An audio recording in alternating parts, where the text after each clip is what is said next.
કચ્છના સુપ્રસિદ્ધ સફેદ રણમાં વરસાદ બાદ ફેરવાયું બેટમાં ચારે તરફ જ્યાં જુઓ ત્યાં બસ પાણી જ પાણી। પ્રવાસીઓને આકર્ષાતા સફેદ રણમાં વરસાદ બાદ પાણીનું સામ્રાજ્ય।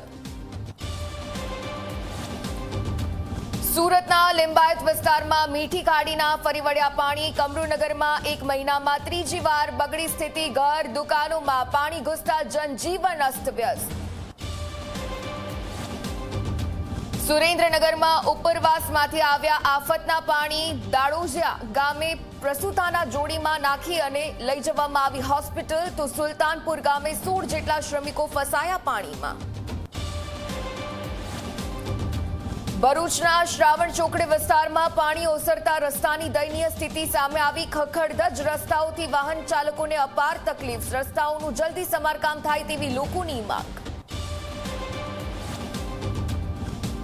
12 વર્ષીય કિશોરી પર મગરે કર્યો હુમલો। વડોદરાના પાદરાના મેઢાદ ગામે ઘટના બની। સરપંચ સહિતના ગ્રામજનો નદી કાંઠે કિશોરીની કરી રહ્યા છે શોધખોળ।